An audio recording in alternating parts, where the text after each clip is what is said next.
Sveiki visi žiūrintys laidą Vienam gale kablys. Matote, mūsų įranga platforma, vadinasi, šiandien mūsų tikslas dugninė meškerė ir šiemet pirmą kartą gaudysim karšius stojančiam vandenyje. Visų pirma, todėl, kad karšiai išneršę turėtų pradėti būriuotis į būrius ir stojančiam vandenyje. Ir aišku, jų žvejyba turėtų būti pakankamai įdomi. Kokia jin šiandien bus, neaišku. Karštis toksai plieskė kaip reikalas. Na, mes pradėsime tradiciškai. Ką aš rekomenduoju visiems, jeigu gaudot nežinomoj vietoje arba vietoje, kurioje kažkada senai buvote, neatsimenate gylių, perkritimų, nežinote, kaip jaučiasi žuvis, kaip jinai plaukia, kokiose vandens sluoksniuose, atstumė toliau arčiau, tai tam yra sugalvotas išmanusis sonaras Diperis, kuriuo aš visada naudojusi ten, kur nežinau, ten, kur nedažnai gaudau arba iš viso negaudau, tai automatiškai dugno reljefą išsiaiškinti ir susitvarkyti žvejybos vietą, galvoj, kad nedaryti klaidų, negaudyti ten, kur galbūt nėra žuvies arba kur nėra jų tako. Tai mes pradedam iš karto gražiai matuotis dugnus, gilius, ieškoti perkritimų, žuvies simbolių ir tam yra sugalvoti šiuolaikiniai įrankiai, kuriais reikia naudotis. Kaip visi naudojasi gilmačiais, echolotais plaukdami gaudyti lydekas, tarkius, ešerius ar dar kažką, tai lygiai taip pat dugninės meškerės žvejams yra sugalvoti štai toks dalykėlis. Nu va, jie susisiekia tarpusavį Wi-Fi pagalba ir mes pradedam iš toli čiupinėtis dugną. Kas ten yra įdomaus, aš papasakosiu iš eigos, ką rasiu.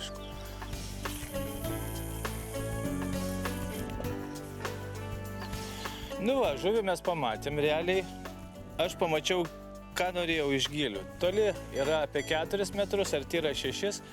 Ir ten vadinasi iš sėklius yra gražus nusileidimas į duobę. Aš nenoriu gaudyti pačioj dabėj, nes pačioj dabėj reikia gaudyti vasarą, kai labai karšta, kokia Liepos pabaiga, dabar dar, ne birželio pradžia.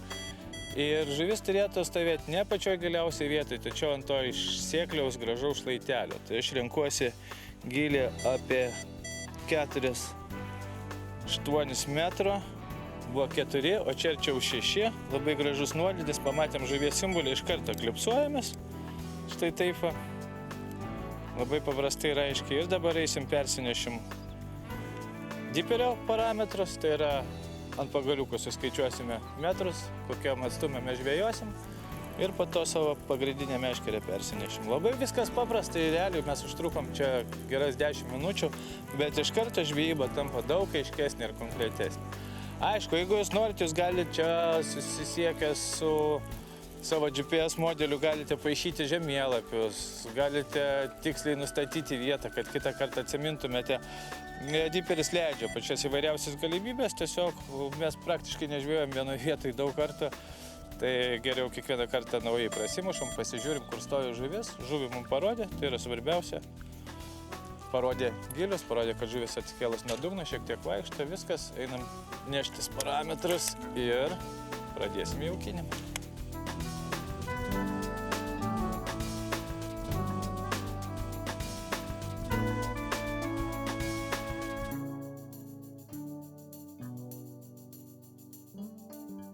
Nu va, aš persinešiau lygiai tą patį atstumą nuo diperio į fiderį, tai yra klipsas į klipsą. 44 metrai, ten, kur rodė žuvį, kur gražus perkritimas, viskas, mūsų meškeris paruoštas. Mes žinom tikslų atstumą ir pradėsim gaudyti žuvį.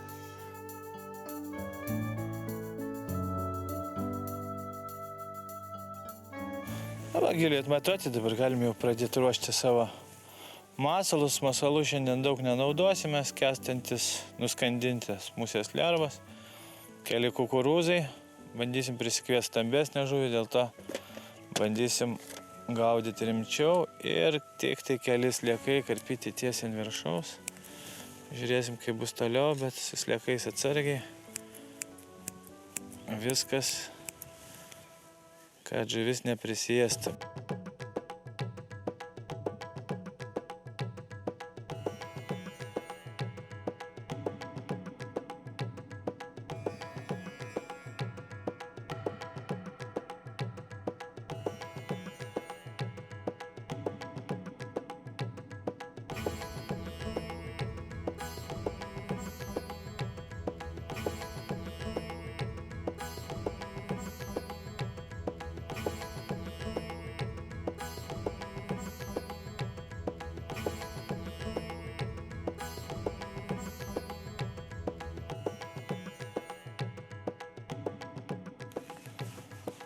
Vat man labai įdomu, ar mūsų tas jaukinimas, vietos atradimas visų pirma ir jaukinimas padės, nes aš taip įsivaizduoju, kad taip kaip karšta kaip dabar, nors tie orai keičiasi vos ne kasdieną, žvejoti reikia kaip? Arba ankstyvą rytą, arba vėlyvą vakarą, kaip normalūs žmonės. Mesgi čia bandome, kaip pati šutra, pati kaitra ir viskas priklausys nuo vietos, masalo, ką dėsim ant kabliuko. Ir žiūrėsim, ar teks laukti vakaro, ar žuvis iš karto atsilieps. Aišku, jeigu atsilieps, vadinasi ir vieta teisinga, ir jaukai teisinga, ir masala.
Nu va, pirma žuvis, nedidelis karšiuokas, toks va, bet visien. Pakankamai greitai atsiliepė, iš tikrųjų dar 3 metimai buvo padaryti.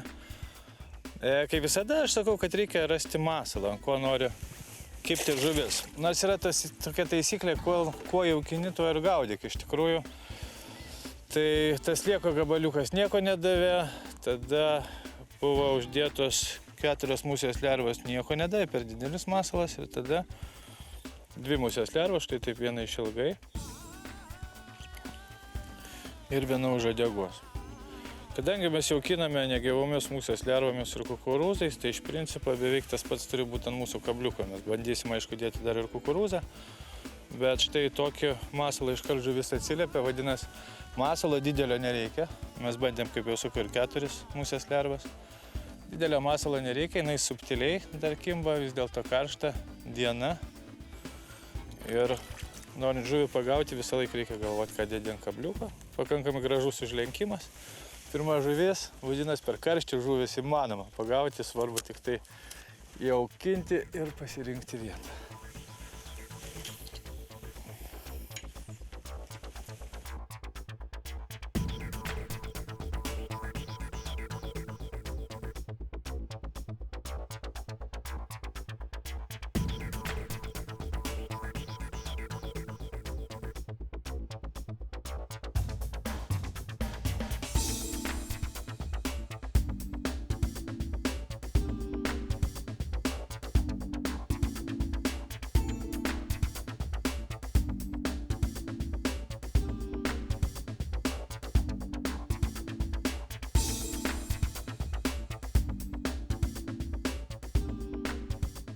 Čia vienodo standarto matau žuvį šiandien. Nedidelio karšio braliukai. Aišku, tik antra žuvis, bet idėja kokia, kad kol kas patruputį mes čia įrėmės. Tikėsimės, kad žuvis sustambės. Ir aišku, jau po antro žuvies dabar šiek tiek apie užmetimo techniką. Ir apie tai, kaip čia prisitaikyti prie tokių žuklės sąlygų. Matot, atstumai toli, tai aš papasakosiu, ką mes darom ir kodėl.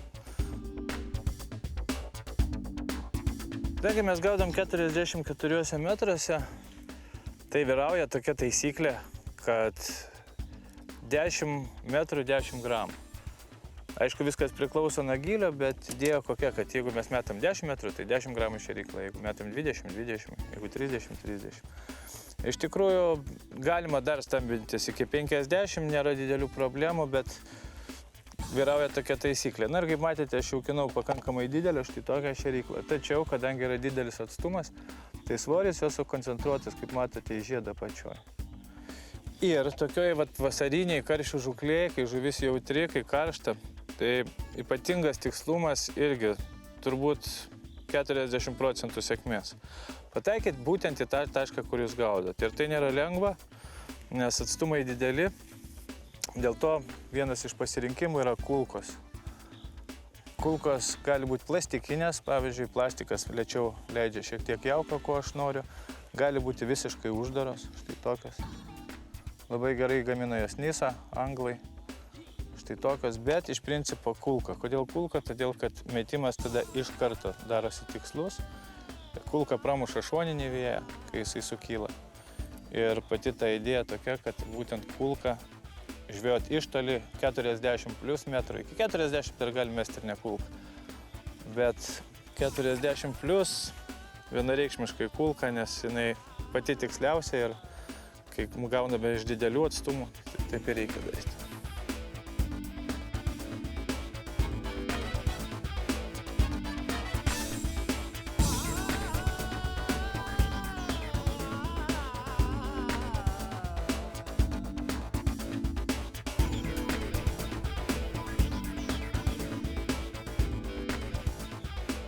Va, iškart nuo paviršiaus besileidžianti. Labai įdomus variantas. Aišku, čia bus kažkas nedidelio. Bet tik tai krito, žuvis pakilusi buvo. Va, ką reiškia tiksliai pataikyti tašką. Vienas kažkokia žuvis stovi vidurinėse vandens sluoksniuose, tai yra visiškai logiška ir normalu. Va. Pasirodo karšiukas, bet jisai buvo pakilęs, nes tik nusileidom. Ir iš karto nedidelio karšiuko smūgis. Tai pratęsiant toliau apie žvejybą, dar galima ir papasakoti apie skandinimus. Kodėl aš skandinu? Meškerykoti, kaip matėt, kiekvienu praktiškai metimu. Aišku, labai priklauso nuo to, kokiu valu jūs gaudote. Šiaip tai dugniniai meškeriai, jeigu gaudot monovalu, tai yra sugalvoti vadinamieji skęstantis valai. Jie yra žymimi tiesiog parduotuvėje sinking, tai atkreipkite dėmesį. Jeigu monovalu, tai ieškokite skęstančių. Jeigu gaudote pintų valu, tai automatiškai kuo tankiau supintas valas, tuo jisai geriau skęsta. Ir kuo planesnis valas, tuo geriau skęsta. Tai mano rytiai suviniotas 800 mm, Daiva 8 Bright valas, tai automatiškai 8 gijų. Plonas labai valiukas, 800 mm. Ir jos iš tikrųjų skęsta pakankamai greitai ir konkrečiai. O to mums tokioj žvejyboj iš atstumo reikia, kad skendimas būtų idealus. Nu, atlikau metimą visada atsistojęs, nes tada tikrai tiksliai pataikys į tašką, atsisėdus tikrai nėra logiko žvejoti, kai gaudai toli. Vis dėlto atsistojimas padeda ir iš karto skandinamas valas, taip meškerykotis pilnai skandinamas, kad kuo mažesnė būtų kilpa. Matot, vėjas vis viena daro kilpą, jinai šiek tiek ne taip greitai skęsta, bet būtent taip paskandinamas aš didelę valo dalį iš karto skandinu. Darau tokį smūgį, kad valas dar geriau paskęsta. Sėdu ir po truputį tempinėjau. Matot, valas jau įsitempęs, galūnė jau iš karto pasiruošusi fiksuoti kibimą. Man nereikia priviniuoti, dar bandyti ant tą galūnėlį, ištiesinti dar kažką. Štai taip gražiai. Kaukšt, viskas. Aš pasiruošęs žuvies kibimui. Ir tai susideda iš begalė, aišku, varžybų, begalė treniruočių idėja, bet būtent taip. Būtent taip. Vėl kibimas. Opa, vėl turim žuvį. Viskas įsijungia žuvis.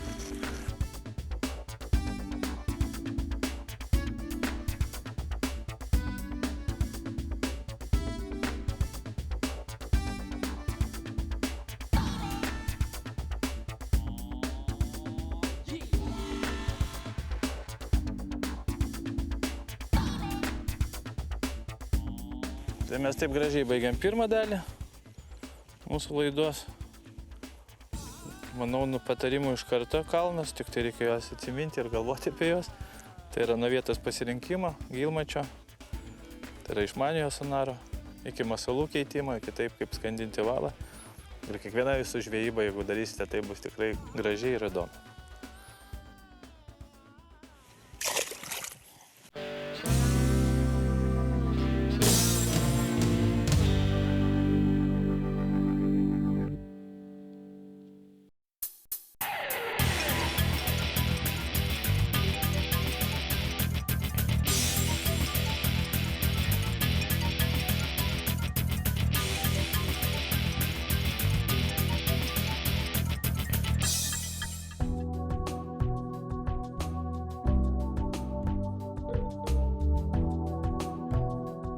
Va, prasideda, matai? Va, yra. Geras.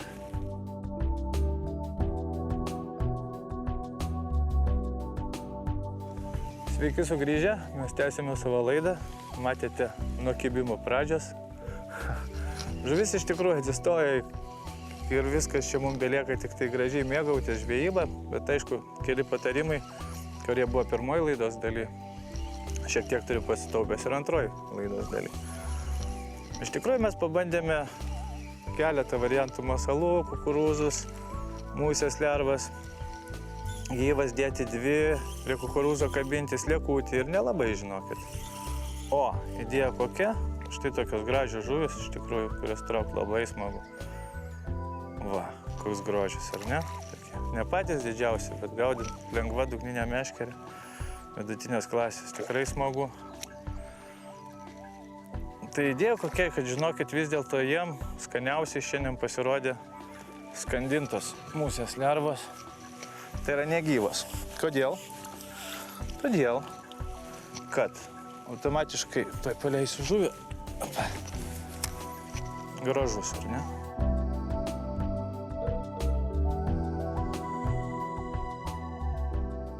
Va, ir kom skiriasi, iš tikrųjų, pažiūrėkit.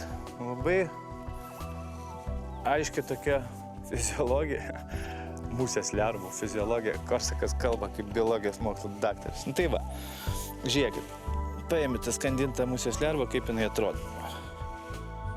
Įsitiesusi, graži ir labai minkšta. Visiškai tokia kaip koksai, nežinau, fainas toksai minkštas daiktukas. Tuo tarpu gyva, pakankamai kieta, suspausti ją nėra taip lengva. Jinai pakankamai kieta tokia ir jinai juda. Gali būti, kad karšis ir būna taip, kad karšis tokia žuvis, kad jai kažkas nepatinka, kad juda ten ant dugno, kad malasi tą musės lervą. Ir jeigu jūs neturit skandintų, užsiskandyti geriausiai iš vakaro. Galite padaryti labai paprastai, kaip daro britai. Pažiūrėkit, paėmė musės lervą ir taip va gražiai pirštų pavalioja. Ant kelnių, ant rankšluostuko, dar ką nors šiek tiek paspaudė. Viskas gavosi įsitiesus, nejudanti, lygiai tokia pati minkšta, kaip ir skandinta. Ir automatiškai būna taip, kad žuviai reikia būtent tokio masalo. Nejudančio, gražaus, minkšto. Elementaru, bet tai reikia žinoti.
Nu, nuostabia žuvis.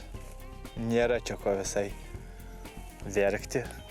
Kimba labai gražiai. Ir žvejyba visiškai faina. Nu va, po šito žuvies, man atrodo, mes pabaigiam savo žūklę, ar ne? Apie sistemėlę, kurią mes naudojam, tai yra vadinamasis inlinas. Viena paprasčiausia turbūt sistemėlė, ant pagrindinio valo yra dedamas suktukas, prie kurio tvirtinama šėrykla. Vėliau stop plūdinis, stopas. Toliau tarp pirštų susukta kaselė, 12-15 cm ir pavadėlis. Viskas pati paprasčiausia sistema, bet slankianti, štai taip va.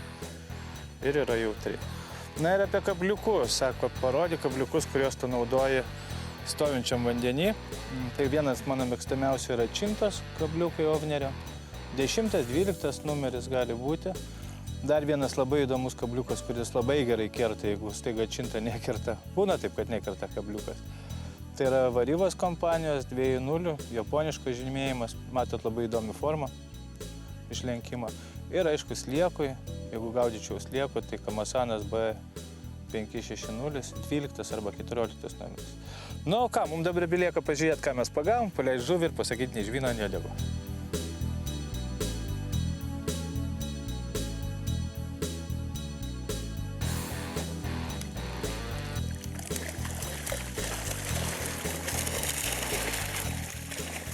Nu va, tokia graži 4 valandų žvejyba. Jeigu jūs padarysite viską, ką mes pasakojom, kažką panašaus, iš daug niuansų susideda tokia gera žvejyba. Bet turėsite tokį patį gerą laiką su karšiukais. Šiandien dar kartą viskas, nei žvyno, nei uodegos.